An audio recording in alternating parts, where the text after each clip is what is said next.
আরে অর্চনাদি কখন এলো? বসো। কিছু শুনেছো কালকের ব্যাপারে?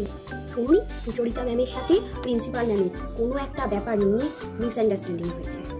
দুজনের গলার আওয়াজ তো স্টাফ রুম অব্দি শোনা যাচ্ছিল। কি বাজে ব্যাপার। কিরে রিয়া, টিফিন খাবি না? আর টিফিন?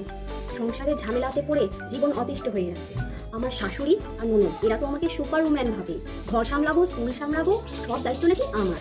আজ তো রেগে গিয়ে আমি রান্নাটাও করিনি। নিজেদেরটা নিজেরাই করে। পাগল হয়ে যাচ্ছি আমি দুদিকটা সামলাতে। আরে সুচরিতা ম্যাম, অর্চনাদিকে দেখেছো? ট্রান্সপারেন্ট শাড়ি পরে এসেছি। মানছি ট্রান্সপারেন্ট, কিন্তু পেট দেখা যাচ্ছে তো। আমরা কত কোনোদিন এই সমস্ত শাড়ি পরি না। তুমি বলো, দীপাদি প্রিন্সিপাল ম্যামের পরিচিত বলে দীপাদির 7 গুণ মা, আর আমরা 1 মিনিট লেট করে আসলে উনি যা নয় তাই আমাদেরকে কথা শোনে। এরকম করলে কিন্তু আমি ট্রান্সফার নিয়ে নেব। কখন এলো? আরে দৃষ্টি ম্যাম, আসুন আসুন, বসুন। আপনার ব্যাপারেই আলোচনা হচ্ছিল। বসুন বসুন। এবার নিশ্চয়ই প্রিন্সিপাল ম্যামের কাছে গিয়ে আমার নামে নালিশ করবেই। হে ভগবান, তুমি আমাকে এবারের মতো বাঁচিয়ে নিও।